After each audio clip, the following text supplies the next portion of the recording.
So I got to check out The Running Man. This is directed by one of my favorite filmmakers, Edgar Wright. This stars Glenn Powell, Coleman Domingo, Lee Pace, Josh Brolin, Amelia Jones, and William H. Macy.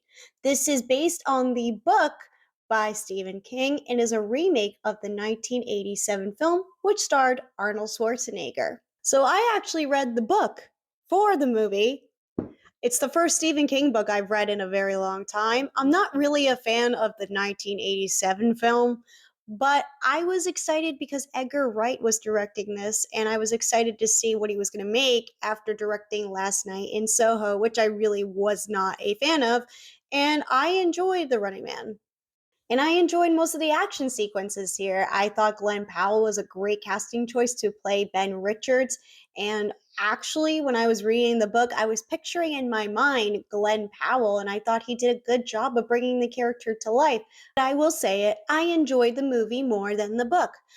But the movie does change some things that are different from the book, including the ending, which I'm not going to spoil here because if you like the movie, then I suggest maybe go read the book.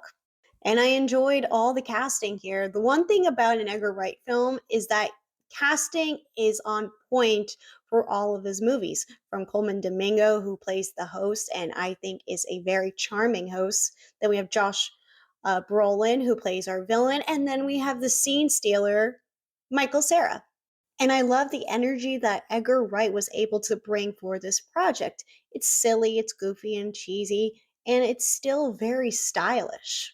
But the one other thing I thought the movie did a good job at was exploring social commentary on the media and the media's control and economic issues.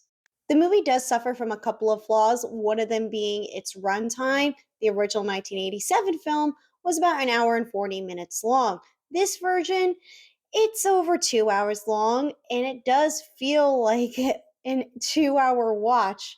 And I think this could have been a solid 90-minute watch or no more than an hour and 45 minutes long. And I wasn't really a fan of the other contestants. Yes, I did like the performances, but I really couldn't care about them. I also wasn't really a fan of the score by Stephen Price. I love Stephen's work in Baby Driver, but in this film, it didn't have that same energy. I just felt the sound was too generic. And when you hear Edgar Wright talk about music, and he's so passionate about it, and I was disappointed we really didn't have a strong soundtrack here. Was it the best Edgar Wright film? No, but it was still a fun watch. I'm happy I got to see it in theaters. I'm going to give The Running Man this grade right here.